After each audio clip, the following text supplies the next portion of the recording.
While boundaries are personal because they're about your needs, in order for boundaries to work, they need to be communicated. Now, boundaries at work can get complicated because work relationships are complex. There's power dynamics, politics to consider, and it can feel scary and tricky to do that.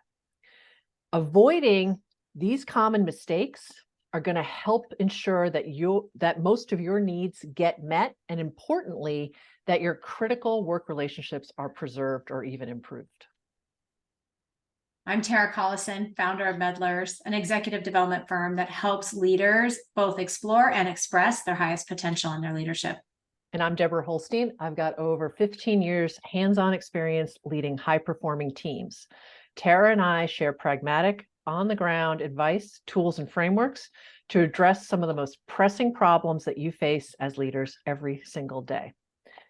Now, the first mistake that we're going to talk about is the mistake of misreading the situation. Like, is what's happening really a boundary given your reality, your role, and your current situation? We talked in the last video about how you can recognize a boundary, when you start to feel that anger and resentment, a pattern of that happening over and over around a particular, activity. But not every time you feel that is it going to be an actual boundary you can stand up. If you're the CFO and your company is in financial straits and ready to be sold, well, maybe that long-standing family vacation, you're not going to be able to go. Or if there's a question from the board that the CEO has gotten all the department heads have to collaborate and put a plan together, then everybody's going to be working that weekend and you're not going to be able to get maybe the time that you would prefer to put that together. So you have to be thoughtful about whether the resentment you are feeling is actually a boundary that you can stand up. That's right. Things can definitely feel annoying or troubling without it being an actual boundary. And that leads us to the next mistake to really avoid, which is to forget to check in to ensure that you're doing everything that you can do, right? You need to have a mindset and an approach that I am responsible for my boundaries, and having them respected and met is a large part my own responsibility. They're not about the other person often, right? They're about you and your needs. And so before you try to dig in around a boundary and having a conversation with someone, explore the things that you're doing to get your needs met. Practice being flexible, because it might mean that you can put several little tiny things together to get your need met or your boundary met. For example, if it's really important for you to prioritize your family time and you want to have that balance between work and family, you might be able to advocate that you're not going to ever miss the game, but partner with somebody, have them take notes for you during the meeting so you can take the meeting in the car on the way to the game. You still meet the deadline. Your colleague gets the benefit of your wisdom and is willing to do a little bit of the work to make this boundary happen. And that's like sort of 3 little mini strategies put together to meet the need. So being flexible and meeting the needs that the people have around you while you're meeting your own needs and your own boundary, that's what's key. And so don't forget to look in before you try to look out.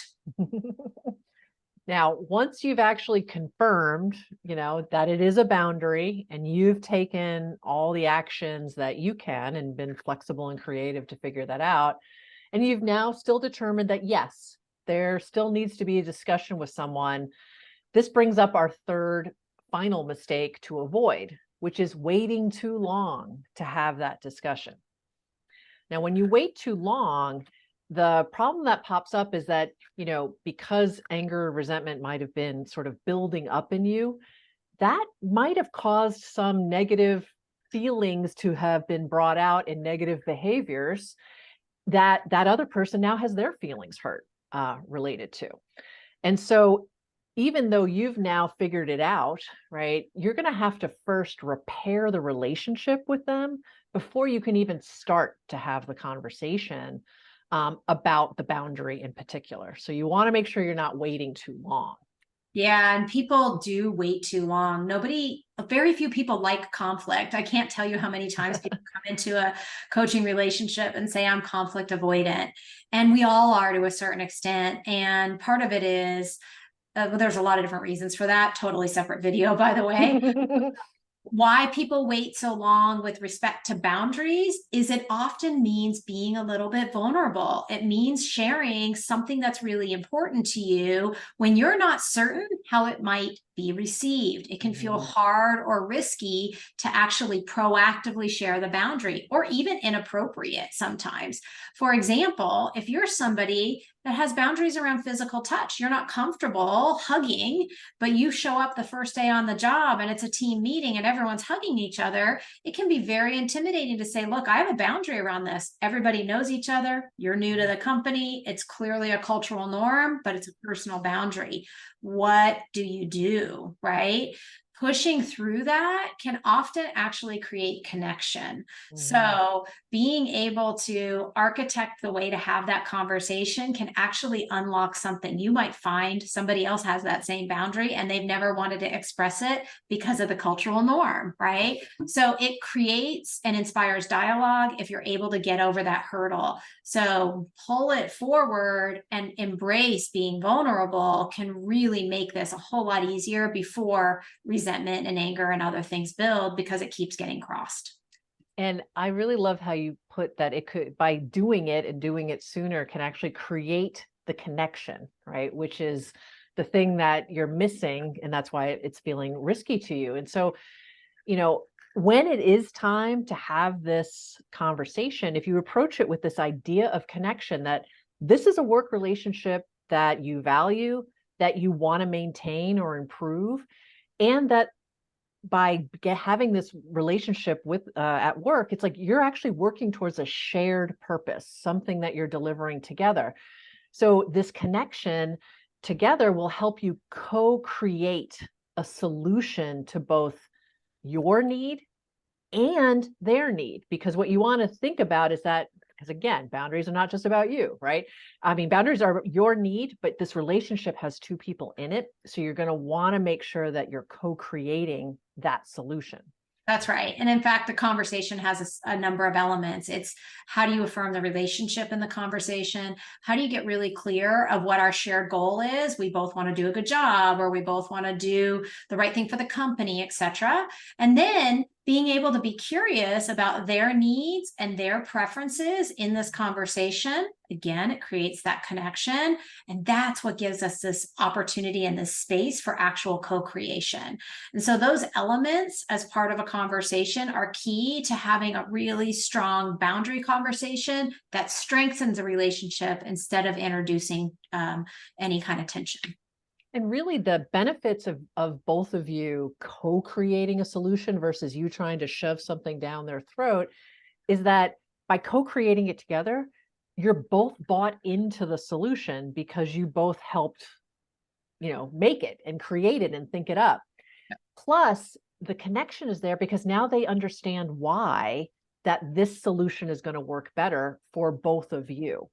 Yeah. And because we're all human, co-creating it, it's now giving you both a vocabulary, because when something falls off, because it inevitably will, you now know something that, and you have a way to talk about it to say, hey, I noticed we were supposed to be doing this and this is not happening anymore. So it allows you to more quickly address something if it's not, if they fall off of that behavior, in the future. That's right. That's right. And once you have the boundaries in place and you can respect them, it's so important and such an important driver of healthy relationships at work.